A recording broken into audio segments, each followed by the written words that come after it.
Olá, sejam bem-vindos ao nosso podcast Saúde 360 Graus, conversas que nutrem corpo e alma. Eu sou a Bianca Sampaio, filha amada de Deus, mãe do Maurício Filho, esposa do Maurício. Estou médica, atuo na área de cardiologia, lipedema, emagrecimento, longevidade.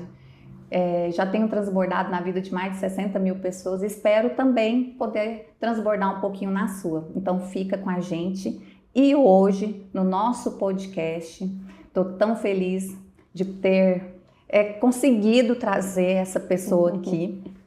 Nós vamos falar um pouquinho sobre, olha o tema, psicoterapia infantil e do adolescente e o papel dos pais no desenvolvimento emocional. Legal, hein? Você que é papai, que é mamãe, fica aqui com a gente, encaminha para alguém, chama, manda esse link do podcast, que eu tenho certeza que vai ser muito aí, produtivo na vida de vocês. E quem será essa minha convidada? Vamos lá, deixa eu apresentá-la.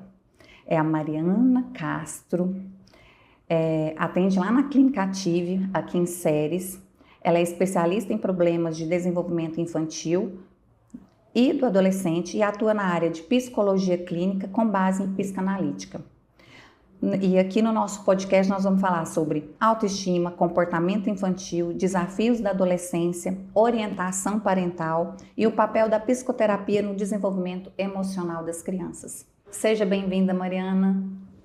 Bianca, quero agradecer o convite, né? Estou honrada em poder estar aqui hoje e trazer informações. Espero que seja um bate-papo leve e que eu possa levar informações para tantos pais, para cuidadores que lidam com os desafios diários que é a infância, a adolescência e contribuir um pouquinho com informações. Muito obrigada pelo convite. De nada, e nós que agradecemos. E, Mariana, me explica aqui, por que você escolheu a psicologia? Por que especializar em psicologia e ainda infantil e adolescente? Porque eu seria a última escolha. Bom, escolhi o curso de psicologia no ensino médio. E se me perguntassem hoje que curso que eu faria, novamente, eu faria psicologia.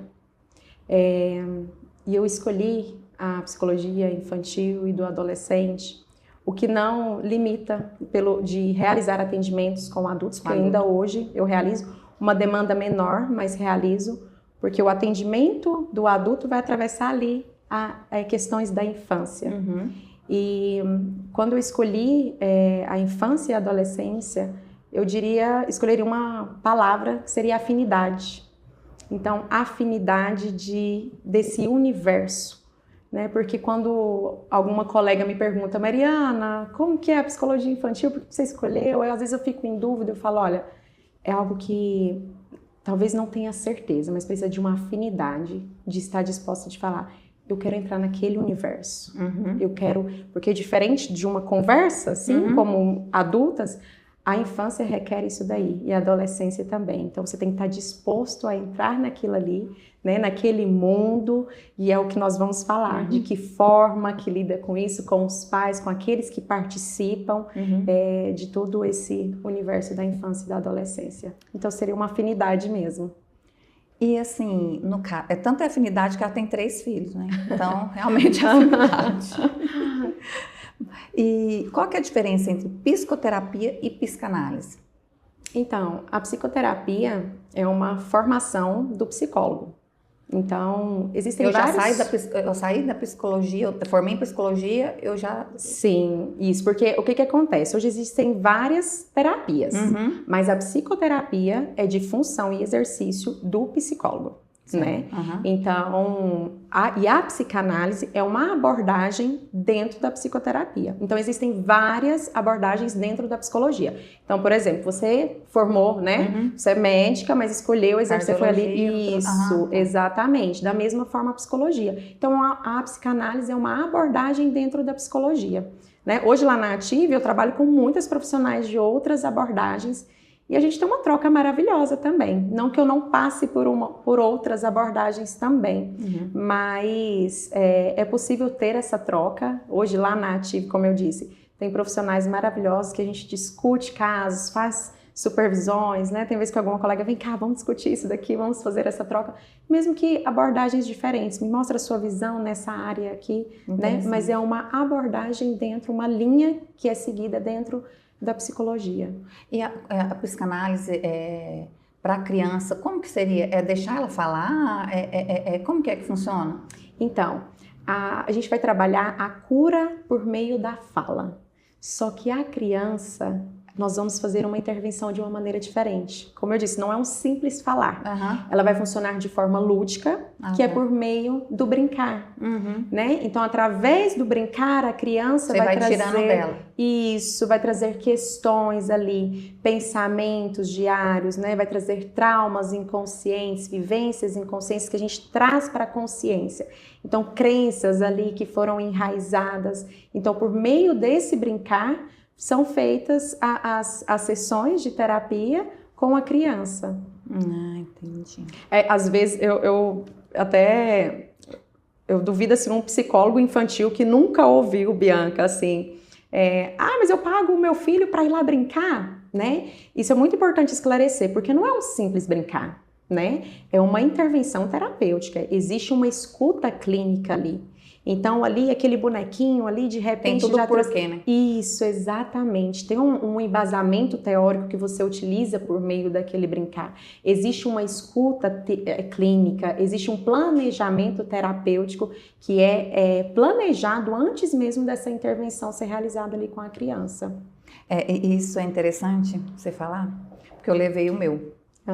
Quando a Beatriz veio aqui. Gente, assistam também da Beatriz, depois da Mariana, que casam, né? Tipo, linka. Sim. E assim, eu fiquei, né? Falei, será que Maurício Filho não tem isso, nem aquilo? Porque a gente fica mãe, né? Tudo, você fica batendo aqui assim, eu fico, ai meu Deus. Se não sei o que, né? Eu falei, vou ver se não tem um TDAH, alguma coisa assim.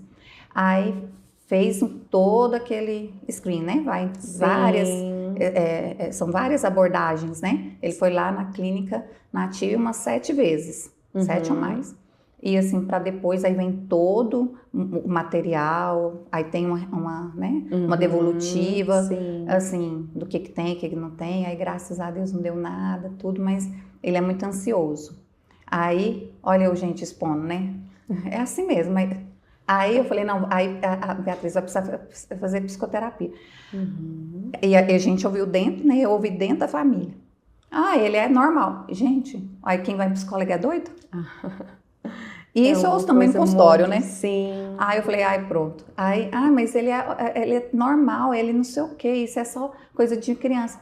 Justamente, mas talvez até não é nem tanto para ele, é para, talvez aquela ansiedade dele seja a minha que eu tô passando para ele ou alguma coisa. É igual você falou, querendo ou não, você também é psicóloga de adulto, porque você vai cuidar dos pais praticamente. Sim, né? Sim. Não tem como caminhar a clínica infantil sem a presença dos adultos ali.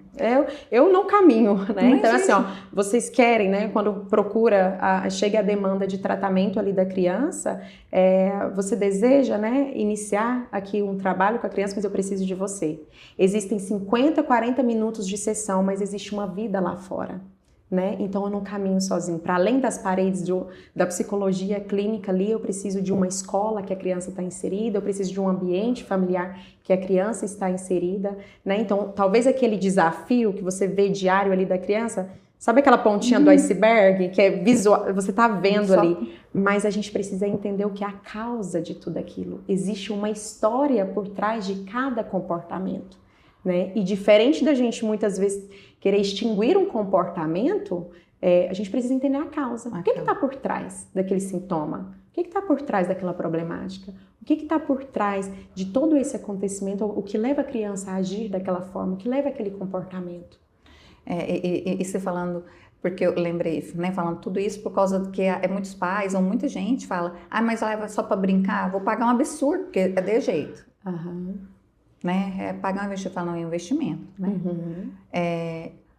Para brincar. Aí o Maurício Filho ele fala assim, mamãe, a minha amiguinha é tão legal, a amiguinha psicóloga, porque ela me brinca tanto comigo.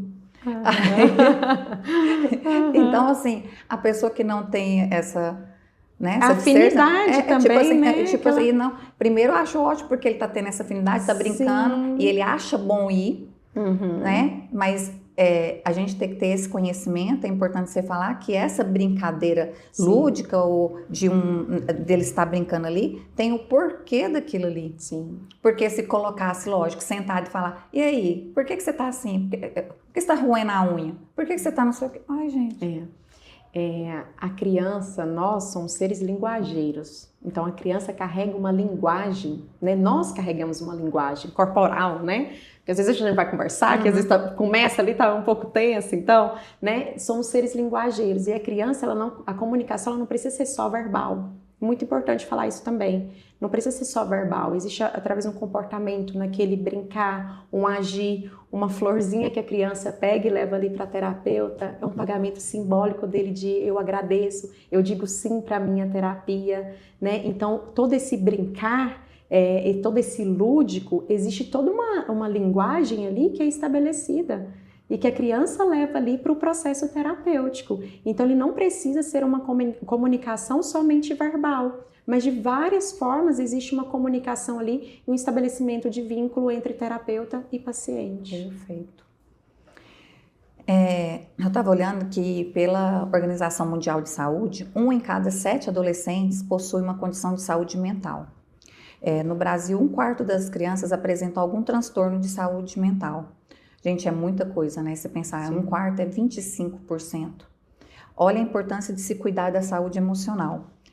Principalmente igual começar das crianças mesmo, né? E como funciona a psicoterapia infantil na prática? Só quando tem o problema ou é importante para a prevenção? E qual que é o papel dos pais nesse processo? Ouvir ou apenas acompanhar de fora? Como que é que você fala um pouquinho? Então, a terapia, né, como a gente falou, não tem como caminhar sem a presença dos cuidadores, né? A gente fala, nós falamos pais, mas existem outras pessoas também que participam desse meio também dessas crianças.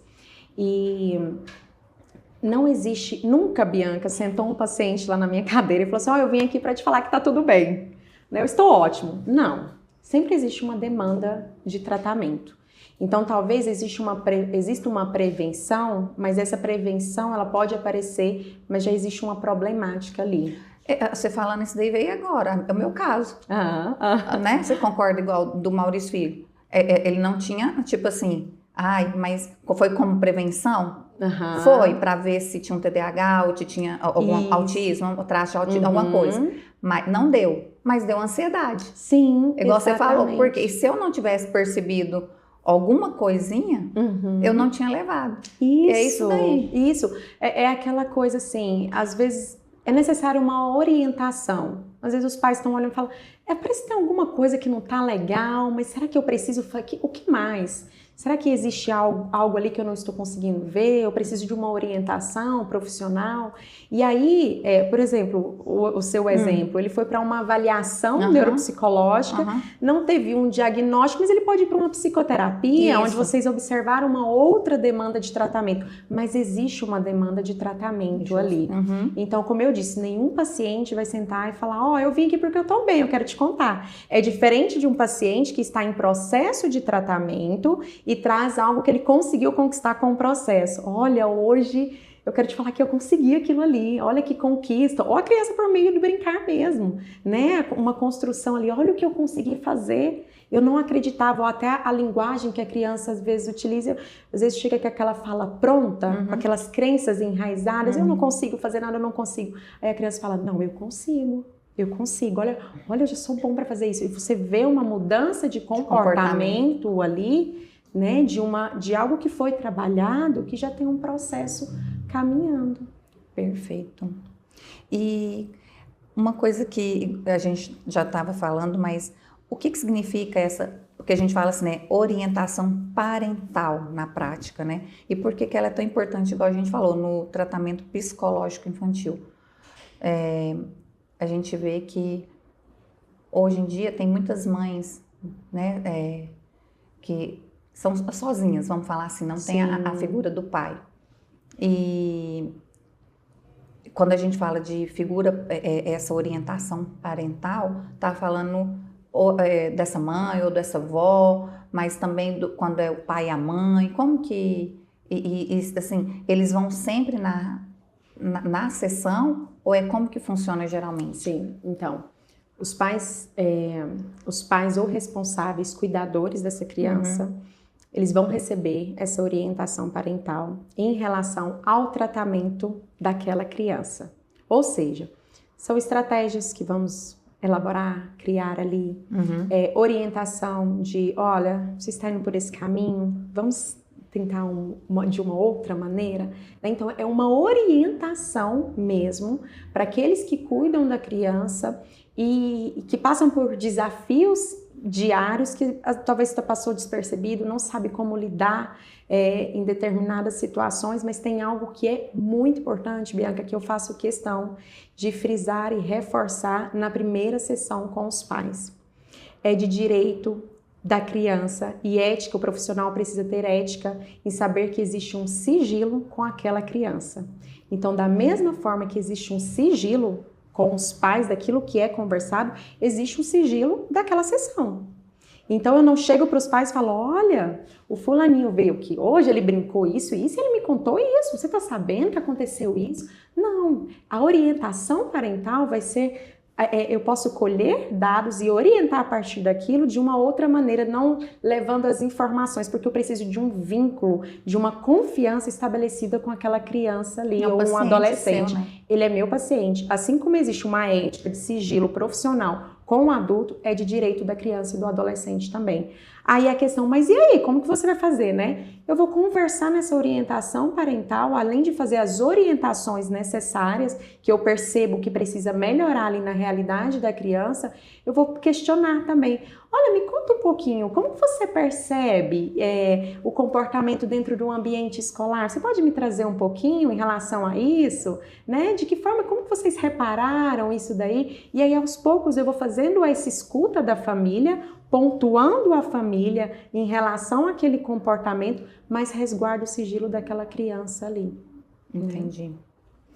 Eu não sabia que existia esse sigilo. Sim, e é por isso que eu falei que é muito importante reforçar isso, porque os pais vão com uma sede muito grande, né? Eu não sabia disso, gente, porque eu falei, o que aconteceu?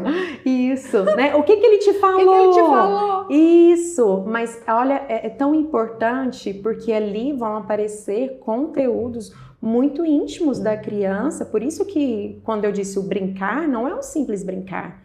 Ele está falando algo muito importante sobre ele ali. E o profissional, ele vai conduzir aquilo ali para poder ter aquelas informações. Agora você imagina, a criança confia, né? Tem um vínculo ali estabelecido e aí você quebra aquela confiança e expõe aquele conteúdo ali da criança. Ela vai falar mais, né? Então precisa ter um profissionalismo, de ter um sigilo, um cuidado, uma ética mesmo diante daquele sujeito. O sujeito, Bianca, ele é sujeito desde a sua existência. Então, não existe idade. Existe o bebê, existe um adulto de 20 e 30 anos, existe a criança de 5, mas todos são sujeitos, né? E a gente precisa ter uma ética, um cuidado com aquele sujeito que está ali na nossa frente. Verdade. E a autoestima? Falando um pouquinho sobre a autoestima, a criança nasce com autoestima ou é algo construído ao longo do tempo, pelas experiências, pelas relações familiares? E como que os pais podem... porque eu vejo muitos pais assim, mimando ou fazendo alguma outra coisa assim, que pode até interferir nessa autoestima da criança, mas ela nasce ou não? Como que funciona?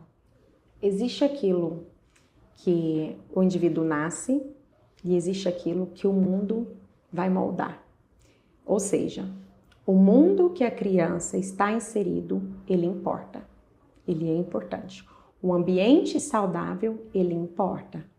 Então, existe aquilo que é de estruturação psíquica da criança, que vai desenvolver, que vai ser construído de persona de cada um, existe. Mas existe aquilo que o mundo também, aquele ambiente que a criança está inserido, ele faz parte da constituição do sujeito. né? Então, se a gente oferece um mundo saudável, ou que você trouxe, né, a questão da autoestima, muitas vezes, o que acontece? Vamos falar de palavras, por exemplo, que são às vezes ditas para as crianças. Então, palavras negativas, em que você coloca aquilo ali para a criança, né? Coisas que vai ferir ali o ego daquela criança, aquilo que vai carregar com ela, uma autoestima que às vezes você prejudica ali, palavras que são ditas, aquilo ali vai ter um impacto na vida dela, de fato. Então, a maneira como é conduzido esse ambiente, ele tem um impacto muito importante na vida da criança também. Então, por exemplo, a criança nasce, mas aí vive num lar onde o pai ou a mãe fica, você é burro, você não consegue fazer nada. Eu gosto de falar assim, o que é os exemplos, sabe? Sim. Para você, talvez, estar aí com a gente, se identificar, porque talvez, mas o que pode ser essas palavras? Como que... mas você não consegue fazer nada. Nossa, você foi o último na escola. Nossa, seus amiguinhos, você sempre as comparações, né? É isso.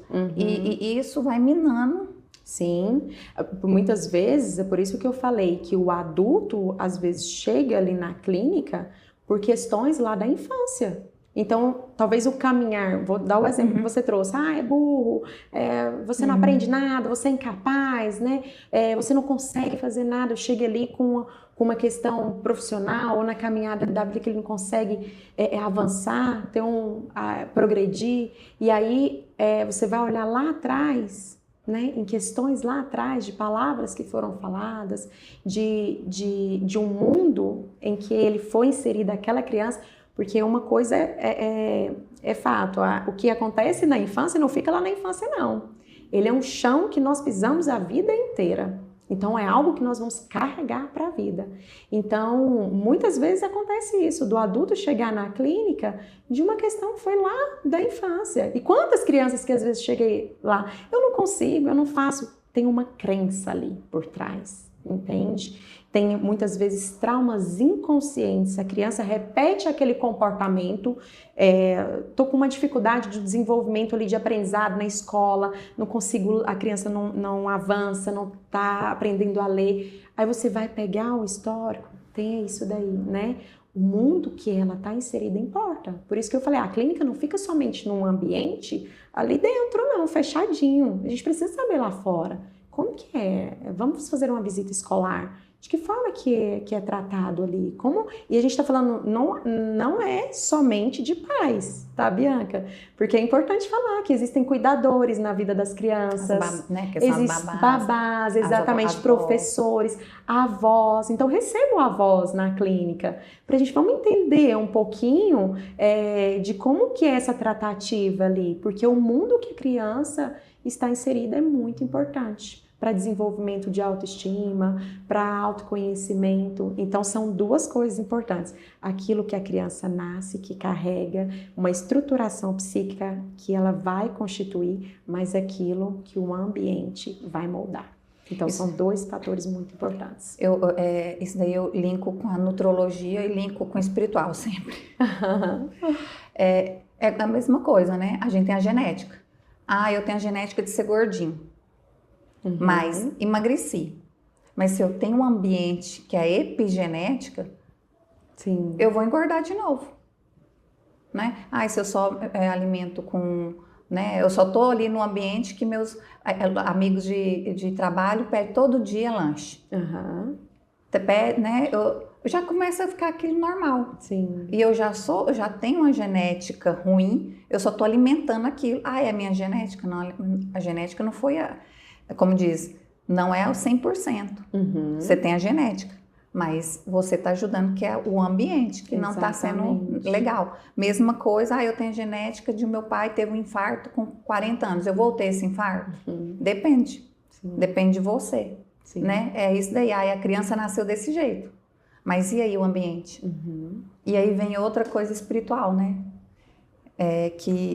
Isso aí bateu agora assim muito, né? Porque na Bíblia a gente fala, primeiro, o poder das palavras, né? E como o pai e a mãe, assim, primeiro Deus fez com que a gente tivesse nossos filhos para a gente ser os mentores dos nossos filhos, os mentores espirituais. Então, as palavras que a gente lança nos nossos filhos tem que ser palavras de bênção. Sim. Aí quando tem muita assim, fala, nossa, mas seu filho é custoso. Não, ele é abençoado. Exatamente. Né? E eu falo, Senhor, tá é abençoado. Né? Tipo assim, porque aí tem hora, lógico, que dá vontade de falar, mas não é possível. Não, porque é uma palavra lançada, e essa palavra lançada, Deus deu esse poder para os pais, né? Então, a gente, tanto é que quando a gente ora, né, fala assim, uma pessoa de sucesso tem uma mãe que está ajoelhado por ele. Né? Um filho de sucesso tem uma mãe intercessora atrás. E realmente a gente tem que ter mais essa ciência de saber disso, porque não que ele vai ser, né? Porque são escolhas. Sim. Mas se tem ali uma base espiritual, uma mãe forte, espiritualmente estou falando, de oração, de pedir, colocar na mão de Deus, né? Um pai que está ali também, é mais difícil ter outros problemas, não que não tenha, porque o mundo está aí, mas é mais fácil lidar com isso.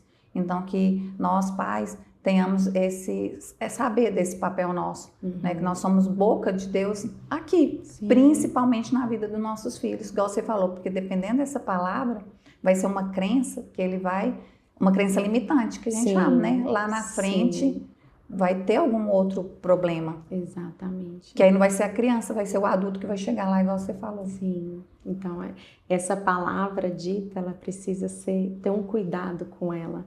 Se a gente for olhar, além, não só das palavras em relação à criança ali, uma palavra negativa, uma palavra positiva, mas até para o comportamento da criança, o que nós falamos tem um impacto diferente da maneira como nós falamos. É diferente de você falar assim, fulaninho, não pega isso daqui, né? É diferente de você redirecionar, vamos brincar com aquilo ali, porque você fala, não pega, ele já volta a atenção para aquilo ali. Né? Você não quer a atenção dele ali. Aí o que você faz? Você pega o foco. Às vezes a criança nem me fala, não pega, vai quebrar. Né? É diferente você falar assim, vamos ali brincar? Olha que interessante aquilo ali. Só porque a gente foca para aquilo que não vai dar certo, né? Para aquele negativo. Não é só nas palavras, entende? Não é só o discernimento nessas palavras, mas no comportamento também. Me veio esse exemplo assim na cabeça. Foi importantíssimo, porque a gente faz mesmo. Isso, é algo muito natural, né? Não pega esse vaso que ele quebra. Se você pegar a criança e falar assim, você já visualizou que aquilo ali tem um certo perigo, você não quer que ele chegue perto? Filho, vamos sentar aqui com a mamãe? Olha o que eu trouxe aqui de legal que tá aqui na minha bolsa pra gente brincar. Então você redireciona ali pra criança. É diferente do não, de não pode o tempo todo, assim, não. É onde eu falei de entrar no universo da criança mesmo, desse olhar ali mesmo. Não é só não, o comportamento também tem como a gente conduzir, para além dessas palavras um pouquinho, puxando esse gancho aí do que você trouxe. É importantíssimo, porque assim, porque a gente já fala, não faz isso. Não faz. É só você falar não, pelo menos o meu, é falar não aí que ele faz. E aí ele olha pra você, tipo assim, viu? Tem aquela tomada, às vezes a criança nem viu, nem chega perto, porque aquilo ali queima, dá choque, você machuca. Às vezes a criança nem viu, né? Os pais antecipam um comportamento, é diferente. Você, deixa eu puxar isso daqui pra criança nem perceber que tem essa tomada ali que é perigoso, dá choque, né? Então ele já tá ali com um brinquedinho, então deixa eu brincar mais pra cá um pouquinho, né? Só porque a gente chama a atenção, a gente atrai para aquilo ali. Então isso é muito importante também, na condução desses comportamentos aí. Muito legal, gostei disso. E igual, com base na psicanalítica, né? Ajuda, como a base vamos lá. Que o trem enrolou. Como que a base psicanalítica ajuda a compreender o comportamento infantil? Então, existem várias fases do desenvolvimento infantil. Não vou entrar assim muito técnico nisso daí, não. Dá um exemplo. Mas a gente, vamos lá, assim, de que forma que a gente vai entender esse comportamento. Nós somos seres desejantes. Então, nós somos movidos pelo desejo. Para eu estar aqui hoje, eu precisei desejar estar aqui, para além do seu convite. Ela me convidou, mas eu desejo estar naquele lugar, naquela função, a criança também. Nós somos seres desejantes. Temos nossos pensamentos também e temos traumas e vivências inconscientes, que é onde nós vamos entender um pouquinho sobre o sujeito a partir dali. Então, existem as fases do desenvolvimento da criança, existem esses pensamentos, existem os desejos, somos movidos, E existem traumas e vivências diárias na vida de uma criança, de um adolescente e de um adulto. Então caminha mais ou menos por aí. E aí nós vamos trabalhar de que forma? Por meio do falar, né? A cura por meio da fala, não só de maneira verbal, que foi o que eu já falei, mas de várias formas que a gente traz a linguagem no nosso corpo, de formas de comunicações, de diversas formas, através disso daí. E quando a timidez é normal e quando é sinal de sofrimento? E quais são os sinais na escola ou no dia a dia, ou mesmo em casa, que nós, pais ou os cuidadores, devemos começar a observar? Bom, a timidez, a vergonha, vamos para as emoções. As emoções existem para serem sentidas. Isso. Só que você colocou a palavra normal, né, aí na pergunta, mas muitas vezes a gente precisa observar o quê? Essa emoção traz um prejuízo na vida dessa criança, um prejuízo no desenvolvimento, na comunicação, na interação social. Então você trouxe na escola, por exemplo, a criança muito tímida, muito vergonhosa, não está desenvolvendo, não está conseguindo ter uma interação com os colegas ali, muito retraída, traz um choro excessivo, um sofrimento. Então, a partir desses prejuízos aí, a gente precisa se ligar com um sinalzinho de alerta. Então, peraí, excedeu o excesso, ele já está, o quê? Trazendo prejuízo àquela emoção. Então, vamos se ligar um sinalzinho de alerta, precisa de uma orientação profissional, precisa de algo a mais, né? Então, é onde a gente pode ter um olhar voltado para isso daí, nesse excesso da emoção. E isso cabe para qualquer outra emoção. A ansiedade, por exemplo. Nossa, tá tendo prejuízos ali, né? Ou um episódio de tristezas. Muito. A gente teve o filme da Divertidamente, que eu gosto muito de usar como exemplo, que veio para... É um desenho, mas tanto para o público infantil, adolescente e adulto, que fala das emoções. Mas elas existem, nós vamos sentir, mas precisamos olhar de que forma que elas aparecem na nossa vida. Então, ela está em excesso, trouxe prejuízos, então, um sinal de alerta a partir disso daí. Então, é aquela criança ou que chora demais, ou que é muita, tipo assim, explode, ou a raiva, né? Porque várias emoções, igual você falou, não é só a timidez, mas também é a raiva, ou todas essas emoções a gente tem que observar o que tá o excesso disso daí. Exatamente. Nós podemos englobar todas as emoções aí. Não só a timidez, que foi a pergunta, mas trazer todas as emoções. Se ela está em excesso ali, está trazendo prejuízos para a criança, então desenvolvimento, interação social, a criança está atrapalhando ela ali para ela avançar, então... Né? Então a gente precisa dar uma olhadinha melhor do que está acontecendo.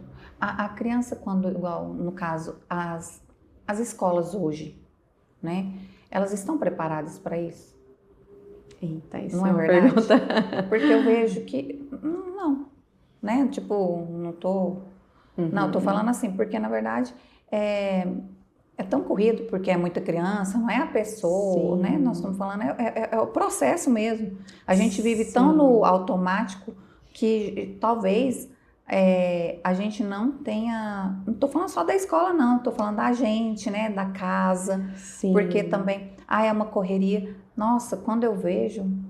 E eu falo por mim. Né? Nossa, esse dia eu peguei o Maurício Filho toda hora comendo a mão, né? Falei, o que foi, meu filho? Conta pra mamãe, por que você está comendo a mão? Ele não responde. Aí eu... Ainda bem que tem a psicoterapia. Pra depois me explicar o que pode ser isso, né? Porque, o que tá por trás do comportamento. Desse comportamento. Aí, não, tudo bem, pensei comigo. Mas já 2 vezes, já tô vendo ele pegar e o pezinho e comer a unha do pezinho. Falei, gente, mas isso já não tá normal, a unha do pé. Aí, né? Aí a gente fica... Aí, gente, será que tá acontecendo? Porque a gente não sabe, né? Eu fico assim, como mãe, não sou... psicóloga, mas eu já fico pensando, Senhor, que será que pode ser, né? Mas ao mesmo, o que pode ser? Mas eu não tive tempo nem de estudar sobre isso, nem porque de perguntar pro ChatGPT o que poderia ser. Sim. Para nortear a gente, né? E realmente, olha, é uma falha, porque é uma falha minha também. Porque se ele tá fazendo isso, eu poderia ter percebido isso mais vezes. E por que, olha, aí já vem a mãe, né? A culpa. Nossa, eu não tô pondo meu filho em primeiro. Porque eu não fiz isso, né? Não tenho estudado isso para saber a lidar com isso. Tanto é que eu perguntei para ele. Falei, meu filho, mas por quê? E ele nem deu moral para mim, continuou lá. Aí depois ele tirou a mão e foi brincar com outra coisa, mas assim... e aí a gente fica, é a falta de alguma coisa, ou excesso de alguma coisa, né? Porque é um comportamento que não é normal, né? Mas não é normal até quando? Então, e aí vai a mãe saber disso, então, por isso que alguém, né, de vocês está aqui com a gente. O filho está fazendo isso, ou está tendo repetição, não é um comportamento normal, né? Tem alguma coisa aí. Então, vá atrás de uma psicoterapia, uma avaliação. Por mais que tudo, eu sempre falo, quando a gente observa, nada é em vão. Mãe tem um feeling. Eu acho que, né? Aí se a gente viu que... mas vai, pergunta, faz uma consulta. Você não acha? Eu acho. Eu acho importante, Bianca, trazer uma questão assim... sobre esse saber, quando a pergunta é: as escolas estão preparadas? Nós, pais, estamos preparados para essas demandas que chegam das crianças frente a uma problemática? E é libertador quando nós olhamos para a situação e falamos: a gente não é dono do saber. Eu sei de tudo. Não, né? Então é exatamente livrar dessa perfeição, ou eu consigo tudo. A demanda às vezes escolar ali é grande, mas o que a escola pode fazer? Nossa, vamos buscar um profissional, deixa eu convidar esses pais aqui, porque eu tô percebendo alguma coisa, mas eu não sei o que é. Então existem várias maneiras, não dá para dominar todo o assunto, entendermos de tudo nessa vida. É dividir, né? Isso, dividir, mas isso, onde que eu posso buscar informação? De que forma que eu posso cuidar disso daqui? Ou eu tô percebendo esse comportamento, ele tá intensificando e foi mediante isso que aconteceu. Deixa eu dar uma amenizada aqui nesse ambiente também. Então, assim, talvez amenizar um pouco esse saber, e até mesmo porque nós vivemos em um mundo de muitas informações hoje. Temos um ganho muito grande dessas informações, mas temos prejuízos também muito grandes. Nossa, fulano fala isso, fulano faz isso, o que eu faço? Eu não sei se eu sou punitivo demais, se eu vou firme, se eu sou mais permissivo, como caminhar, né? Então a gente precisa ter orientações, então, de seguranças também, né? Não vamos saber em todos os lugares que a criança está, todo mundo vai dominar o saber, todo mundo entende sobre a infância, todo mundo sabe o que está acontecendo. Não. Mas então, por onde que eu posso começar? Ou então, eu estou enxergando que existe a dor do outro. Eu preciso entrar em contato. Escuta aquilo ali. Você não precisa entender ela inteira. Nossa, mas eu estou percebendo todo dia o meu filho chega triste da escola. Todo dia. Tem alguma coisa, eu não sei o que é, né? Mas olha para a dor. Não ignora. Escute aquilo que está diante de você. E aí você faz essa escuta e você fala: peraí, por onde que eu posso caminhar agora? Nossa, você falando, veio um relato. Eu acho que foi no Instagram de uma não sei se ela é psicóloga, lá de Goiânia, chama Teodora, alguma coisa assim. E ela repostou de um militar. Eu fiquei assim, falei, ele contando que eles foram chamados, né, pela mãe, pelo pai, que a filha de 12 anos, né, eles almoçaram e cada um no celular, era o pai, a mãe e o outro irmão, e ela tentou falar algumas vezes durante o almoço e ninguém deu a mínima, né? Tipo, e aí ela foi pro quarto e se matou. E ela deixou um bilhete. Ela deixou um bilhete assim: eu só queria que vocês me ouvissem. Eu fico pensando quão desesperador deve ser pro pai e pra mãe. Sim. Você concorda comigo? Tipo assim, e eu tô trazendo isso pra a gente, como realmente, igual você falou, você não precisa saber de tudo. Sim. Mas você precisa observar. Sim, estar em alerta para os sinais. Né? Talvez ela viesse falar algum assunto, alguma coisa que você nem saberia, mas você está ali ouvindo. Eu não sei, mas então quem que pode me saber? Aí alguma coisa na escola, né? A gente tem os meninos lá na mesma escola, vou lá entrar, o que está acontecendo? Tô vendo que né? Ou fulano tá vindo assim.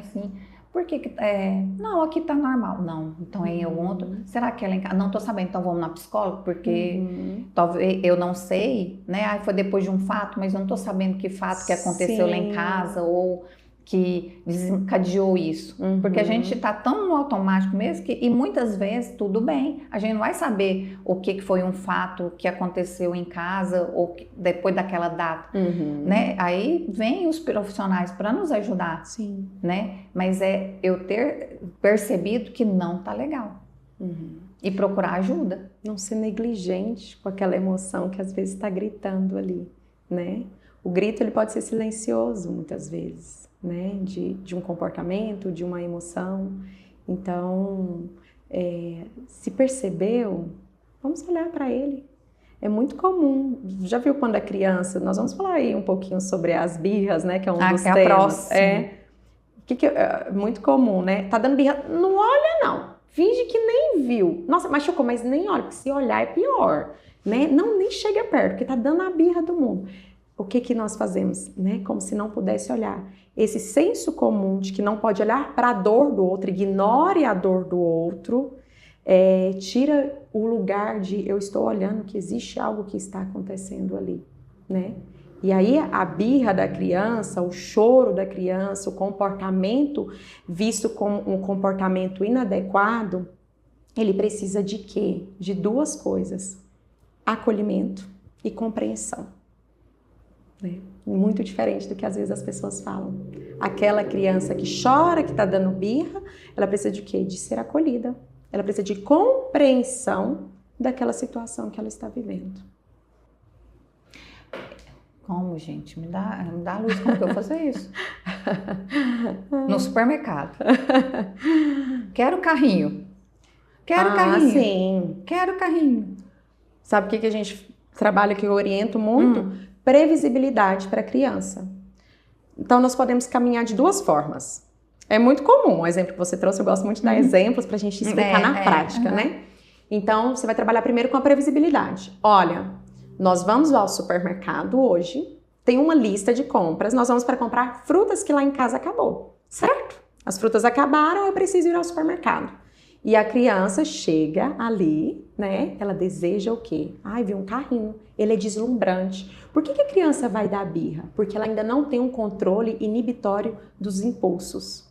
Então, ela não tem uma idade maturacional, né? Falando de uma questão fisiológica ali mesmo, né? Do desenvolvimento dessa criança, que ela está preparada para lidar de acordo com os nossos desejos, do que nós acreditamos que é coerente para aquela situação. O que você quer que a criança faça? Passa, veja o carrinho e fala, bonito, e vai embora, né? Não. A criança vê, ela sente uma atração. Ela não tem um controle inibitório daquele impulso ainda, ela vai querer. Só que se você trabalha uma previsibilidade com a criança, eu estou indo para comprar frutas hoje, não é para comprar outras coisas, você pode fazer o quê? Valida o sentimento da criança. Uma coisa que eu falo, Bianca, que acontece de muito sagrado, assim, na relação com a criança. Olha para a criança, olhe nos olhos, abaixe, fale naquele tom. Filho, o que nós viemos fazer aqui hoje no supermercado? Mamãe, nós viemos comprar frutas hoje. Então, valida o sentimento. O carrinho é muito legal, ele é bonito mesmo, mas nós não viemos para comprar ele hoje, tudo bem? Eu entendo o que você quer. Ele é atrativo, ele é bonito, ele deve ser divertido. Isso é muito Quem chique, sabe na amiga. próxima vez. Eu queria ser assim. Eu tenho que aprender, eu tenho que ir com a psicóloga junto. E aí, Bianca, que a gente escuta muito, mas isso é muito desafiador, muito. Né? Mas educar é desafiador, né? É muito desafiador. Mas olha só, olha quantas informações eu trouxe aqui. Previsibilidade antes de ir ao supermercado. Pronto, avisei, comuniquei o que vou fazer. Quando você vai em algum lugar, pega um exemplo, eu gosto de dar muito exemplo de nós adultos. É diferente você chegar num lugar completamente estranho que você não sabe o que te espera. Mas dá uma previsibilidade. Olha, Bianca, lá vai acontecer isso, você me avisou, Mariana, te convidei para o podcast, né? É assim que funciona, tudo bem? Ah, tá bom, tô um pouco mais tranquila do que chegar aqui e falar, meu Deus, o que me espera quando eu chegar lá, né? Então, a criança da mesma forma, só que nós ainda temos já um controle inibitório, não é? Eu costumo falar, quem é o adulto da situação? Então, muitas vezes nós importamos por aquela atitude, aquela birra da criança, porque nós estamos preocupados com o que os outros vão achar. É verdade. Mas a birra é um processo natural do desenvolvimento da criança. Então, é natural que ele aconteça. Então, nós precisamos o quê? Validou aquele sentimento, diz que compreende ele, quem sabe numa outra hora, né? Agora nós precisamos ir embora. Você já preparou para aquela situação? Aquilo, a tendência é ficar um pouco mais tranquilo. Aí você não pode tirar, não, vamos lá escolher a laranja com a mamãe? Vamos lá para depois a gente fazer um chá. Aí o que nós chamamos isso? Muito bem, né? Tô aprendendo. Olha, redirecionou, né? Você vai redirecionar. Mas lembra? Nossa, lá na frente tem uma fruta que você gosta. Vamos lá colocar no carrinho com a mamãe. Você me ajuda? Dá autonomia para a criança para participar. Você é tão importante lá em casa? Me ajuda? Pega a sacolinha. Olha como você é esperto. Dá autonomia para a criança. Não desqualifique aquilo dali que a criança tem. Então ele está dizendo, lembra que eu falei que somos seres desejantes. Ele ainda não consegue ter um controle daquilo ali. Nós somos os adultos da situação. Então comunique, converse com a criança, mostre esses caminhos. Então existem caminhos facilitadores. E isso é fato, é verdade, né? Mas a criança vai continuar dando birra. Mariana, mas eu fiz tudo isso, a criança dá birra. O que eu falei? É um processo natural. Talvez na próxima vez que você for, aquilo já não aconteça mais. Ou aconteça de uma forma diferente. O comportamento, a criança está em aprendizado. Se você ensina para a criança aquela situação, diferente de ser punitivo, de falar palavras ruins, ser birrento, chiliquento, chorão, né? Dizer que foi o que nós trouxemos aqui anteriormente, essas palavras, né? Você pode encorajar a criança de uma outra forma. Redirecionou todo aquele comportamento ali, né? Foi embora, conseguiu, a criança vai aprender. Porque se a gente não ensina na infância, o que acontece? Muitas vezes nós nos deparamos com adultos birrentos, que não aprenderam lá atrás a fazer esse controle inibitório aí, porque ninguém ensinou, né? Ou foi tudo muito punitivo, não teve uma comunicação ali com a criança. Então é possível, a criança, eles surpreendem muitas vezes nesses aprendizados aí. Só que porque nós precisamos falar, ensinar. A cena parece desesperadora, né? Nossa, tá dando birra, quem tá me vendo, quem tá me olhando? Não é sobre o outro, é sobre aquela criança. É sobre nós, né? Eu e ele. Ou ignora, né? Sai, nossa, finge que não é, ele vai vir atrás, correndo, né? Mas a criança precisa de quê? É melhor você acolher, dizer, filho, eu te entendo, eu compreendo. Aí outra palavrinha importante que eu gosto de falar, firmeza e gentileza. São duas coisas que podem caminhar juntos. Você pode ser firme, mas você pode ser gentil. A firmeza não é punição, não é autoritarismo e nem permissividade. Então você é firme falando, filho, eu entendo o que você quer, mas hoje nós não viemos para comprar isso. Tudo bem, né? Você foi gentil. Consegue perceber a diferença entre... E é diferente também falar assim, ai, deixa eu dar logo esse carrinho pra esse menino pra ele calar a boca, que vergonha nesse supermercado. Eu tô ficando doida. Né? Ou eu tô pegando e dando carrinho pra ficar quieto logo. Ou eu tô pegando. Ou senão eu falo, eu vou te bater. Ou senão eu dou uns tapas e aí que piora mais ainda e chora. Nossa. Exatamente. E não tem um aprendizado ali, né, que é o principal. Então, a educação, ela pode caminhar com esses dois pilares e não somente nos momentos das birras, mas a firmeza e a gentileza, elas podem caminhar juntas. Entendi. E é tão interessante isso que você falou de previsibilidade, que na primeira na primeira reunião com a psicóloga que eu fui, até lá na TIV, a Juliana, que está com o Maurício Filho. Sim. Na verdade tá não, né? Eu fui primeiro, para depois agora ele... Isso é a psicoterapia. É a psicoterapia. E aí ela falou para mim que, que ele pode estar nessa ansiedade por falta de rotina. A rotina e eu falar o que vai ser o dia dele. Falei, gente, Foi a Beatriz que me falou sobre isso. Como que é? Não, levantar, não sei o quê. Ele falou, não, mas você tem que dar um beijo, tudo, é lógico. E aí depois você vai falar como vai ser o dia dele. Para ele já ficar aquela coisa. Hoje a mamãe vai vir almoçar, hoje a mamãe não vai vir almoçar, porque senão ele pode ficar te esperando.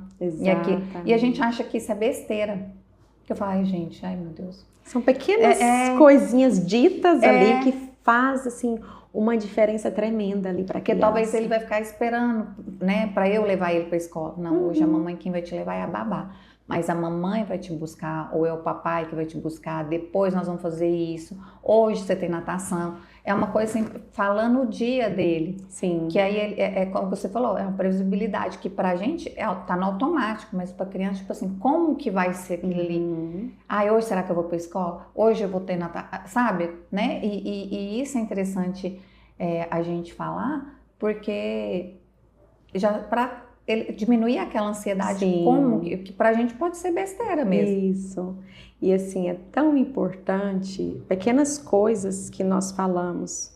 Às vezes, nós acreditamos, a sociedade assim, não fala as coisas para as crianças, né? Só, bora, entra no carro, faz isso, faz aquilo. Aí, olha a importância de falar, sobre o falar. Onde nós podemos chegar. Você vai acordar, vai fazer isso, isso, isso. A mesma coisa da mãe que vai sair para o trabalho, né? Eu tenho um exemplo claro nisso. Lá na minha casa, a minha menor chora muito ainda. Eu evito aquele choro, vou sair escondida. Não. Filha, trabalhar para a mamãe é muito importante. O meu trabalho é muito importante. Eu vou, mas eu volto. Vai ficar tudo bem.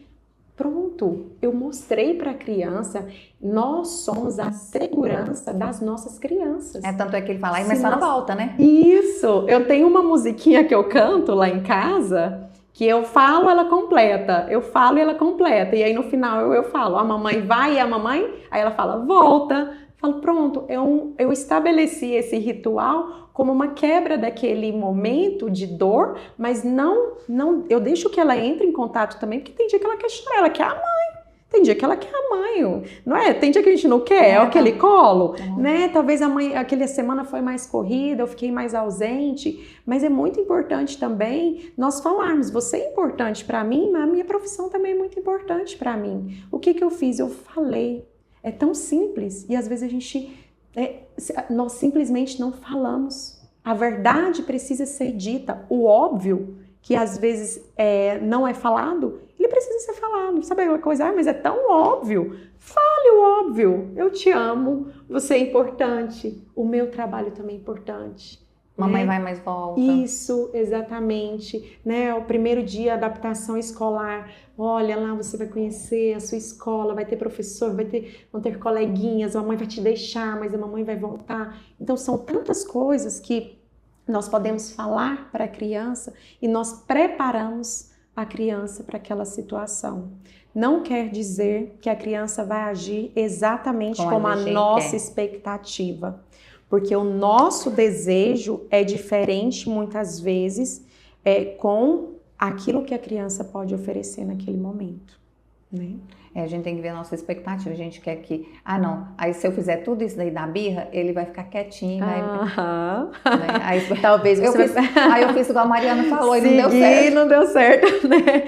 Então, assim, né, nós temos que abaixar um pouco essa expectativa. Por quê? Na terceira, quarta vez, talvez dê certo. Uma coisa muito importante que eu falo também. Os filhos, eles não vieram para suprir os nossos desejos, né? Então, nós desejamos que eles ocupem lugares que diz às vezes de nós. E quando nós fazemos isso, nós deixamos de olhar para quem ele é, né? Então, isso é muito importante.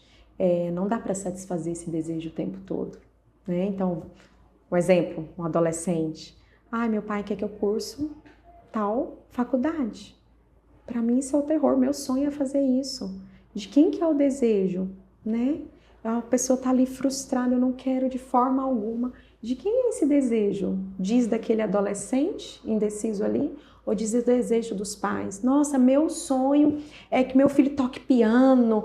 você pode ter um desejo, mas pode ser que o seu filho fale, não, eu não gosto. Você acha bonito? Você vai lá, coloca naquela aula, mas ele vai falar assim, não é pra mim isso daqui, eu não tenho uma habilidade pra isso. Né? Talvez a pessoa desejou fazer aquilo a vida inteira, né? A gente escuta muito também assim... Da medicina. Ou então assim, nossa, eu vou oferecer o que eu não tive, né? Por que você vai dar o seu lugar? Por quê? Se aquilo não fizer sentido, né? O seu desejo não precisa ser suprido naquela criança. E muitas vezes deixa de perceber o que realmente é o desejo daquela criança ali. E aí lá na frente, né, tem as consequências disso. Exatamente. E Mariana, qual que é a diferença de incentivar e super proteger, né? E sobre a comparação, igual a gente estava falando antes, né, do podcast, a comparação hoje, como pode atrapalhar nesse desenvolvimento emocional das crianças? Fala um pouquinho mais sobre... A superproteção, ela vai trazer tantos prejuízos quanto aquilo que também não é visto, né? Aquilo que é negligenciado, deixa pra lá. Mas o excesso, nós voltamos outra vez aí para o assunto do excesso mesmo. Então, aquilo que é demais na vida da criança vai trazer prejuízos. Então, aquela criança que, nossa, tem que estar sempre bonitinha, não suja, não, nossa, você olha a criança penteia o cabelo, não come, não pega na comida que vai sujar tudo, não pode brincar, porque, ai meu Deus, caiu, vai machucar, né? A criança, ela tem uma sede de vida, de vitalidade muito grande. Então, tem momentos em que nós vamos precisar olhar e falar, calma, né? Mas tem momentos que nós vamos precisar permitir. Porque esse excesso de proteção, ele vai trazer, de fato, prejuízos na vida da criança, né? Então, nós precisamos permitir que a criança seja criança, né? Então, até essa transferência do que é sentimento, nossa, eu tenho tanto medo disso, né? Eu já fiz isso assim, nossa, eu tenho tanto medo, mas eu vou ficar calada, porque eles querem ir, eles conseguem ir, né? Então, a criança vai lá e faz. Eu tô aqui, às vezes, morrendo, eu tenho medo daquele bichinho, alguma coisa do tipo, mas eu não vou tentar o quê? Não vou passar o meu medo. Não, eu tenho medo, não faz isso, né? Às vezes a criança consegue fazer de uma forma tão natural aquilo ali, e nós deixamos passar, né? Como se não pudesse. Então, esse excesso dessa superproteção, uma pergunta que eu gosto muito de fazer, é um exercício que eu faço até mesmo na minha casa. A criança te pede uma coisa. Um exemplo simples. Mãe, pega um copo com água comigo. Pra mim, por favor. Primeira coisa que você pode pensar. A criança consegue fazer sozinha? Se sim, filho, você não consegue pegar o seu copo com água? Vai lá, dá autonomia. Não precisa responder do lugar da criança o tempo todo, essa proteção, esse excesso, né? Eu faço tudo do lugar da criança. Ai, mãe, pega o meu sapato ali, calça. Filho, você se questiona antes. A criança consegue fazer aquilo ali sozinho? Ele é capaz? Então deixa ele fazer. Não é porque desse lugar, de querer responder do lugar o tempo todo, como se a criança não pudesse fazer e não dessemos essa autonomia de existir, de executar, de fazer, onde nós tiramos quando excedemos essa proteção, esse excesso de zelo, isso que é demais, porque isso que é demais também sufoca, né? Eu vejo muito isso também. E também na correria a gente vai, né?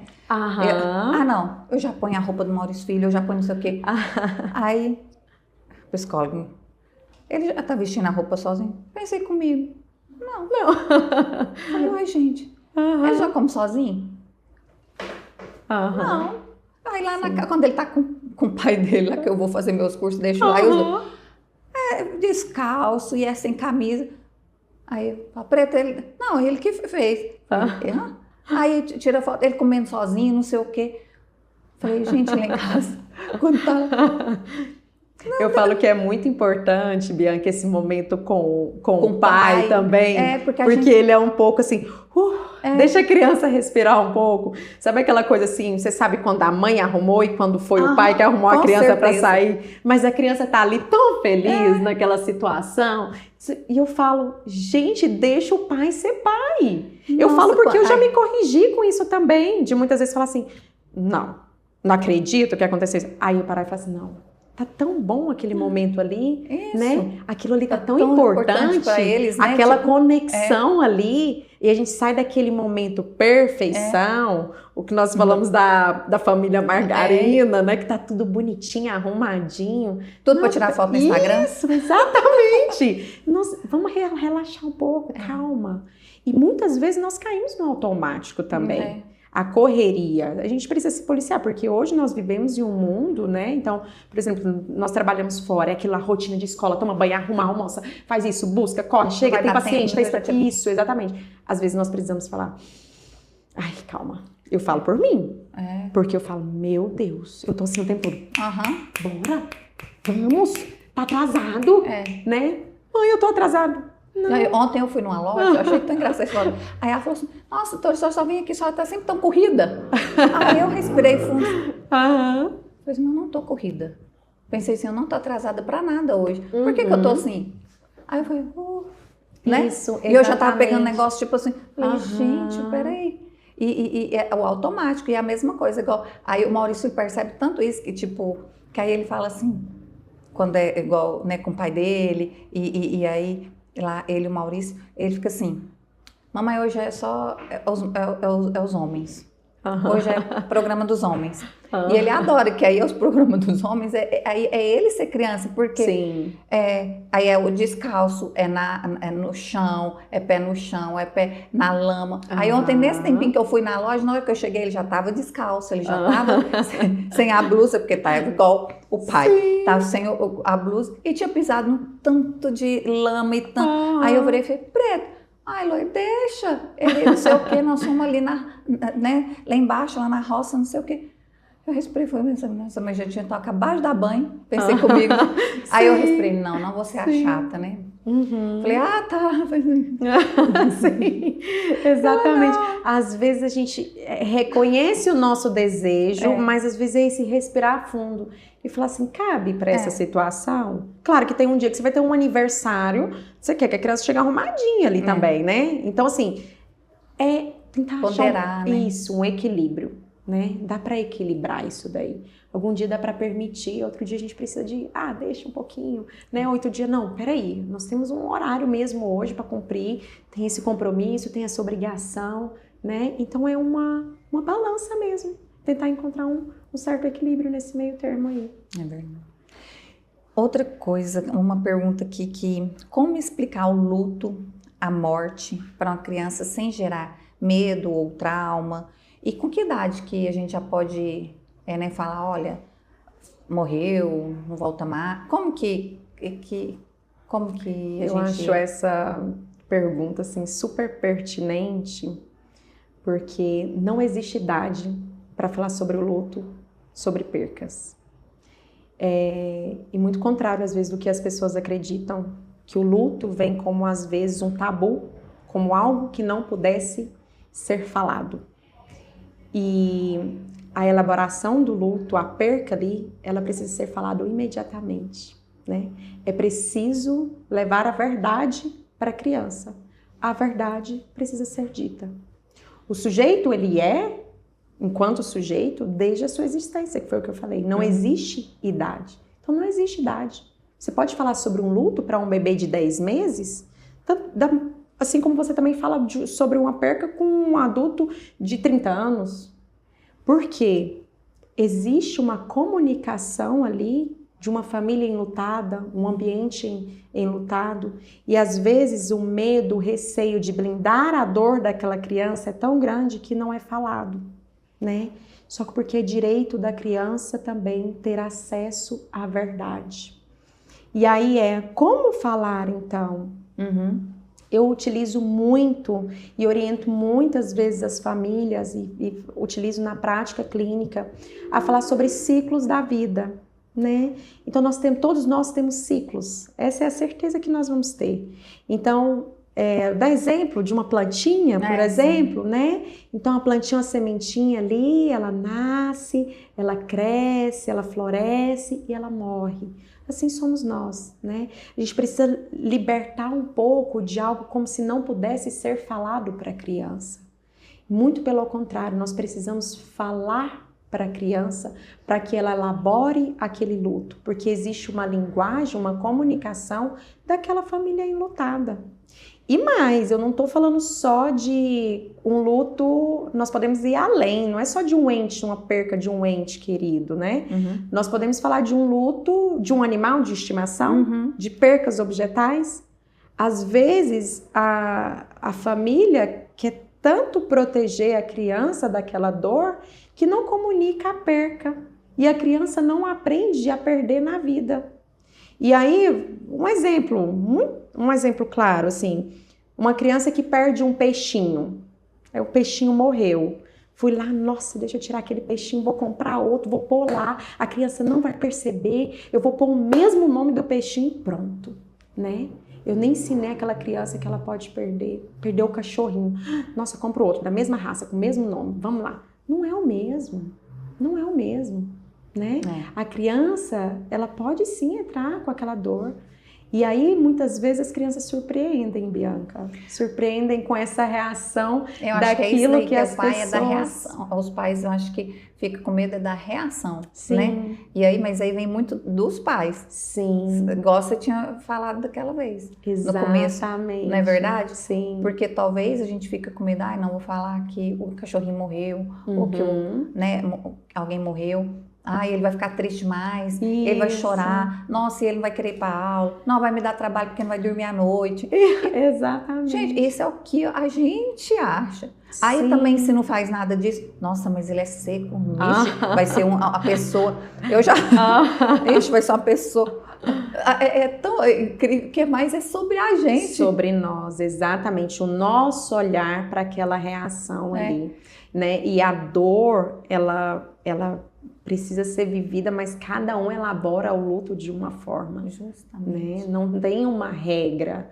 Então, quando eu falo que surpreende, às vezes aquele que você acha, nossa, ela é uma criança também tão maleável, tão boazinha, ela vai entrar ali num desespero que talvez você não imaginava. Como eu acolho, né? Como que eu posso fazer? Mas eu preciso acolher, eu preciso falar daquela verdade. Então, entre a verdade e a realidade e a mentira ou aquilo que a gente camufla, escolha a verdade. E é tão interessante quando meu pai faleceu, o Maurício estava com 1 ano e pouco. E aí, será como que vai ser? A gente leva ele, né, pro velório, ou ele, deixa ele com a babainha? Não, ele vai com a gente. E ali, né, no caixão, falei, o vovô não vai vir mais, não sei o quê. Aí virou estrelinha, tá lá com o papai do céu, tá, não sei o quê. Virou as costas. Começou a correr, brincar, não sei o quê. Mas nem aí. Gente, é uma criança. É sobre a gente. Exatamente. Né? A expectativa é que ele ia chorar, ficar a noite... Não, gente. Tipo, 1 ano e pouco. 1 ano e 3 meses. Mas assim, né? Isso. E essa reação, talvez, se não tivesse sido pronunciada, a verdade fosse dita, poderia gerar, onde está o meu avô? Que horas que ele chega? Quando eu vou encontrá-lo novamente? Cadê ele? E acontece muito, viu, Bianca? Mas cadê? Não vai chegar? Eu tô esperando, eu tô com saudade, né? E aquilo ali não é falado para a criança, como se a criança não tivesse um sentimento, não fosse uma pessoa que tem ali, que existiu no meio daquela família. Então ele teve o contato com o seu pai. É de direito dele também saber essa verdade aí. Porque senão volta até naquela coisa, né? Ele vai ficar esperando. Sim, sim. Quando vai voltar? Isso. Ou pode gerar uma ansiedade ou até uma frustração de ter sido abandonado. Sim, sim. Cadê ele? Ele me largou? Ele vinha aqui todo dia brincar comigo no final do dia? Nossa, é muito complexo. A gente deixar que fica muito tempo, porque a gente vai em muitas coisas. Que aí já vem muita coisa assim. A mãe que teve um filho e o pai foi embora.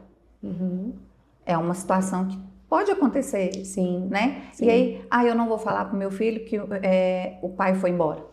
Aí, como que... Aí é diferente. Aí, ou não. Eu falo, né? Porque nós podemos ter vários exemplos da mesma forma do luto, como esse abandono aí de um pai, de uma adoção da criança. E aí, eu vou te falar uma coisa para...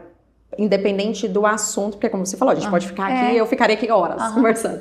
Mas é de direito da criança. Do mesmo jeito, do mesmo jeito, saber a verdade. Morreu, mas também, por exemplo, nesse outro caso, o seu pai não vai voltar. Existe uma história de cada pessoa. Você tem uma história. Você vai ter sede de conhecimento por quem você é. Você não é feita somente do momento presente, né? Eu vivo daquela mentira. Aquela mentira tá gerando alguma coisa para mim. Nossa, mas tem um vazio aqui que eu não entendo o que é. Eu não tenho acesso, eu quero saber, tem alguma coisa ali, eu não sei o que é, né? Então, independente da situação, é de direito da pessoa ter acesso à verdade da sua história, por mais dolorosa que ela seja. Amenizar, privar a pessoa de viver aquela dor pode ser algo pior do que ela ter acesso diretamente com aquela realidade. Então, escolha sempre a verdade. É direito, porque a pessoa tem sede pela sua história, né? É porque senão depois vai virando um trauma, alguma coisa, vai querer procurar saber pode vir de outras formas, né? Então. Exatamente. É muito complicado. Então pede ajuda, gente. Simples assim. E assim, como às vezes a dúvida maior é como fazer isso, aí vem a orientação. Porque se fosse uma orientação de como eu vou sobre esse assunto, adoção, luto, abandono desse pai, né, uma mãe solo ali, o que eu faço? Você vai contar a verdade, a história. Às vezes a criança, ela mesma vai buscar, mas cadê o meu pai aqui? Cadê a minha mãe aqui? O que aconteceu, né, aqui, né? Tem alguma coisa que tá uma lacuna, né? Então, assim, tem uma falha, tem um buraco ali nessa formação psíquica ali do sujeito. Então, escolha a verdade. Se você não sabe como fazer, peraí, deixa eu procurar uma orientação. Eu preciso de uma orientação para seguir esse caminho. Mas a verdade precisa ser dita e falada. Por mais dolorosa que seja, né? Sim. E por isso que aí precisa pedir ajuda mesmo, né? A adolescência é vista como uma fase desafiadora. Como lidar melhor com os desafios diários de um adolescente? Ai, Senhor. Essa então é uma questão que aparece muito no consultório também. Eu gosto muito de dar um exemplo, vou trazer, sobre... Imagina uma queda d'água forte. A água, ela tem uma força muito grande, uma queda ali, né? Imagina uma queda d'água, então. O adolescente, ele está no meio do caminho. Ele não é tão imaturo mais, aqueles pensamentos, aqueles comportamentos. Ele não funciona mais como uma criança, mas ele também não tem uma responsabilidade como um adulto. Ele também não tem um conhecimento como um adulto tem. Ele está onde? No meio do caminho. O que nós precisamos fazer? Nós precisamos nos conectar com esse adolescente. E aí, se você imagina uma queda d'água, se você tentar ir contra ela, você não vai ter força, né? Você quer aquele desejo, eu quero que ele comporte assim, eu quero que ele faça assim, eu quero que ele siga esse caminho. E a construção vem lá da infância também, viu? Aí, mas fecha a porta, isola lá, nunca comunica, nunca falou nada comigo. Como que era a conversa lá atrás? Não, mas foi sempre assim, entende? Nós precisamos criar bases sólidas aqui, começar nessa infância aqui também. Né? Não garante nada, mas já é uma construção, é um processo entre esses laços de conexão que nós fazemos. Então, nós temos aqui uma queda d'água, você pode seguir nela e movimentar o percurso dela e aproveitar a força que ela tem. Entendi. Um adolescente é muito intenso. Ele é intenso naquela emoção, naquilo que ele vive, né? É tudo muito desafiador, aquela amizade é demais, aquela paixão é demais, né? Eu costumo falar que já foi até uma experiência própria que já aconteceu comigo na prática clínica, quando o adolescente traz uma situação ali e você conversa com o adolescente e fala, eu já passei por isso também. Conexão, né? Isso, porque você diz assim...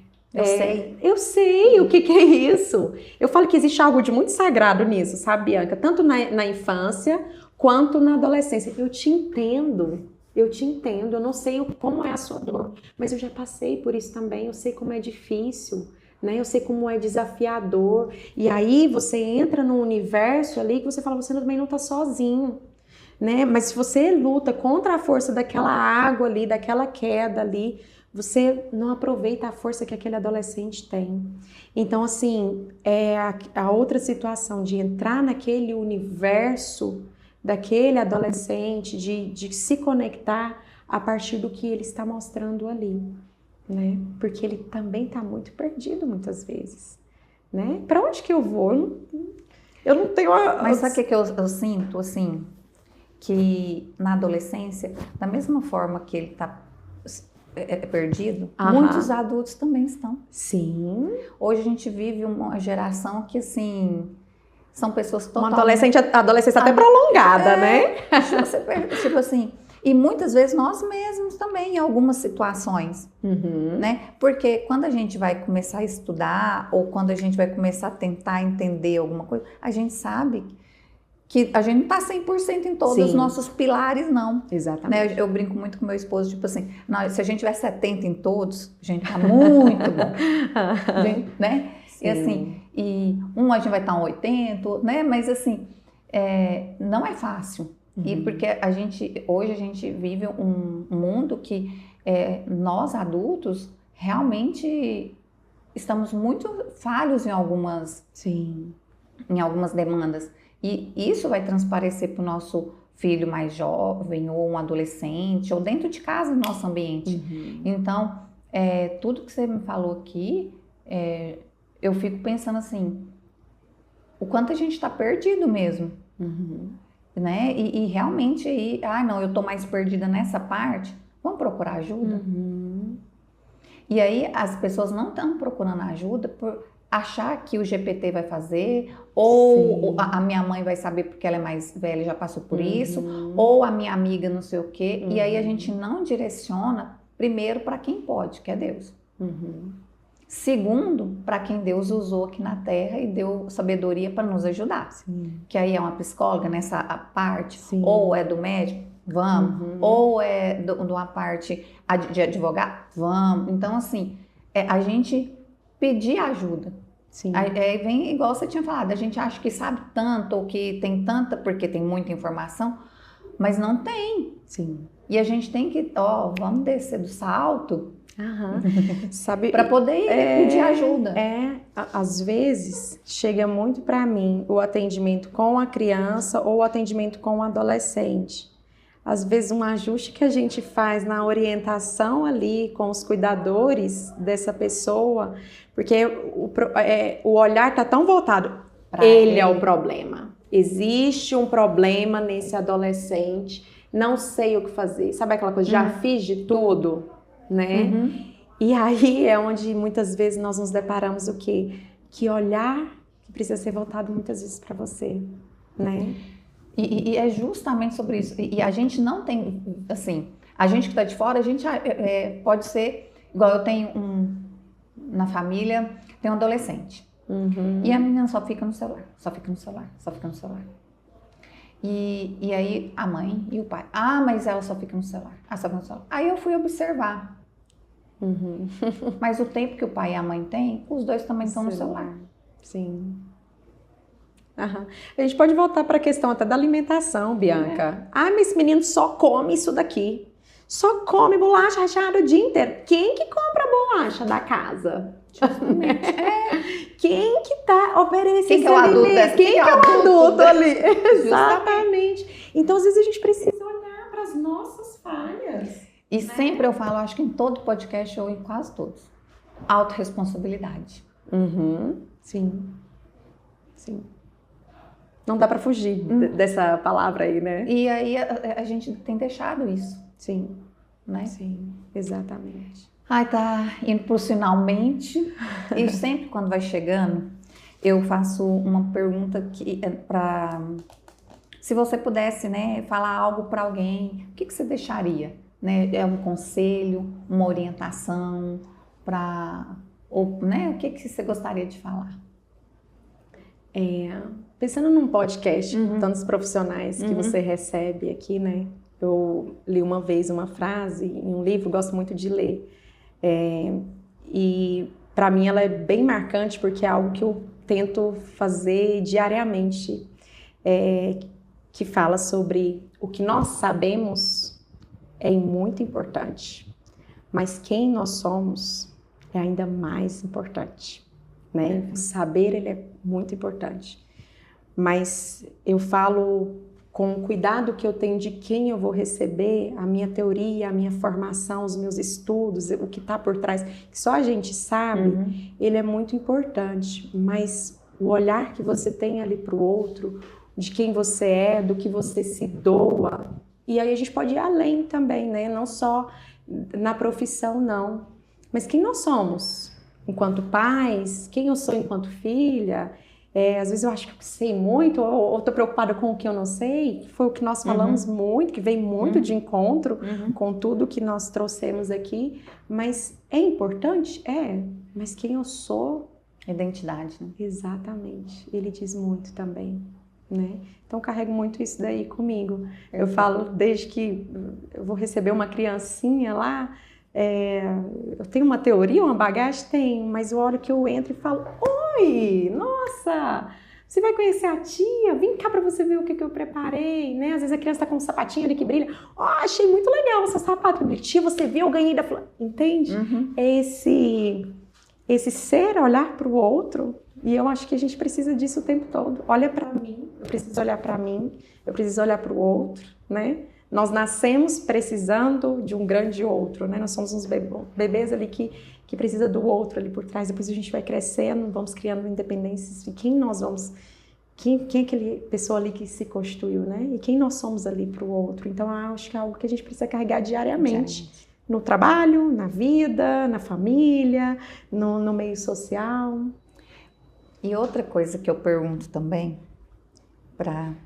sempre no final, sobre no seu dia a dia, no seu trabalho. Você já teve alguma experiência ou alguma situação que você percebeu? Não, isso aqui não fui eu, isso aqui foi Deus? Com certeza. Bom, eu poderia citar muitos exemplos, né? Eu lido com muitas dores, né? Mas eu sou muito apegada nas coisas simples do dia a dia mesmo. Então eu levanto da minha cama, nossa, obrigada Deus por ter saúde. Hoje quem eu posso escutar, o que eu vou fazer para o outro hoje, né? Então, e quando eu entro no meu consultório, eu sempre peço, né, para que Deus me capacite, que eu possa ser um instrumento de uma escuta limpa, sem julgamentos, uma escuta profissional e que eu possa servir para aquele outro. Então tem coisas que talvez o que eu falei para mim não marcou tanto, mas para quem escutou, marcou. Sem dúvidas, escutar, eu cheguei aqui, eu não tinha mais sede de vida e hoje eu tenho brilho, hoje eu encontrei novos caminhos, isso para mim não sou eu sozinha, Com né? certeza. Eu não levo muito a questão da religião ali, né? Cada um eu escuto o que o outro tem para dizer. Mas eu acho que acredito que são nesses pequenos detalhes ali não é por acaso que essa pessoa está aqui, não é por acaso. Então, eu acredito que são nas pequenas coisas mesmo, Bianca. Eu gosto de olhar para os detalhes, desde a hora que a gente levanta até Então, assim, eu teria histórias lindas Sim, igual eu te falei, uma pessoa que está ali, que não quer viver e ela descobre que ela quer viver, isso é maravilhoso, né? Deus operando, né? Exatamente. Através de você. Exatamente, mas existem, eu acho que é diariamente isso daí mesmo. E eu peço capacitação todos os dias, antes de estar diante daquele ali que confiou nos meus cuidados. Perfeito. E sempre para terminar, eu sempre faço um insight do que ficou para mim, né? Do que é a nossa conversa. E ficou vários, né? Inclusive, eu tenho agora que colocar... Acho que todo mundo tinha que pôr em prática e pôr a Mariana para andar comigo, né?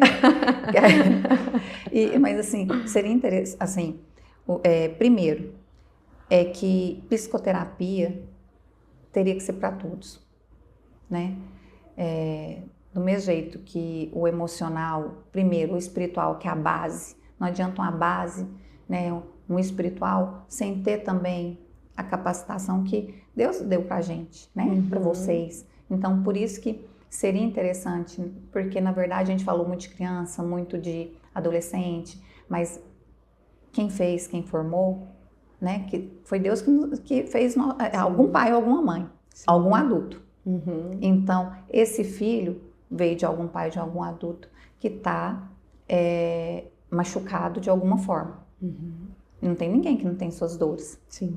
E para curar essas dores, tem o Papai do Céu e tem os homens que ele capacitou, né? Que igual a você, né? Então, pedir ajuda, né? Então, esse insight é assim, pedir ajuda. E são nas pequenas coisas, né? E não depois que já está, como diz o leite derramou, que fica mais difícil limpar. Limpa, mas é mais difícil, né? E o outro insight é das pequenas coisas. Quando você falou por último aí, e é tão interessante quando a gente começa a ser intencional, a olhar as pequenas coisas, como o mundo fica mais bonito. Eu tô na correria, ontem, hoje, negócio, e hoje assim, Senhor, não sei o que, eu sempre oro e na hora de vir trabalhar, eu penso, nossa Senhor, hoje vai ser aquele dia. Na hora que eu saí, 2 tucanos, lindo, e eu não tava na roça, eu tava aqui, saindo de casa, 2 tucanos. Aí eu parei, sabe? Eu assim, falei assim, gente, olha que lindo. Eu preocupada com tanta coisa, eu sei que vai dar certo. E se não for para dar, é ele que tem um controle. Olha que lindo. Deixa eu contemplar esses 2 aqui. Porque eu tava ouvindo um hino, continuei ouvindo e olhando para aqueles 2 tucanos. Assim, sabe? E realmente, quando a gente começa a ser intencional a olhar as pequenas coisas, como a vida fica mais leve. Né? E esse simples, esse tucano é coisa de Deus, né? E aí a gente ter essa sensibilidade, realmente ficar mais sensível às pequenas coisas, que na verdade não são pequenas. Elas que são grandiosas. Sim, sem dúvidas. Mariana, foi maravilhoso, aprendi muito. Vou te chamar mais vezes. E muito obrigada por ter aceito, né, estar aqui com a gente. Foi muito proveitoso esse tempo aqui com a gente. E gratidão pela sua vida, pela sua família. Eu tenho muito carinho, né, pelo seu esposo, pelo Renato. O Renato é neurologista, psiquiatra, um ótimo profissional, tanto como profissional como também um coração maravilhoso. Né? Como diz, né, razão, tem muita emoção ali. Né? Então, assim, é uma família que eu tenho muito, como diz, estima mesmo, que Deus abençoe vocês, a sua família, a sua casa. E muito obrigada por ter, como diz, pego esse tempinho aí, vindo aqui transbordar na nossa vida aqui. Obrigada mesmo. Eu que agradeço, muito obrigada pela oportunidade e espero contribuir. Com certeza, contribuiu bastante. E se vocês querem saber um pouquinho mais, né, de infância, adolescência, sobre você também. Sim. Né? Tem a Ative, que é onde a Mariana atende. Tem várias ali, né, na equipe. É uma equipe muito capacitada, muito competente. Até meu filho tá lá e eu também vou lá, né? Eu tenho uma dúvida, vou ali, pergunto ali. E é sobre isso, né? Maravilhosos ali sobre hoje. isso, é a gente dividir responsabilidades que a gente não tem todas, né? Não sabe de tudo. E então a Mariana tá ali, tem as redes sociais. Aqui embaixo no podcast vai ter onde você pode encontrar a Mariana, onde você pode, tanto no Instagram, lá, telefone da Ative.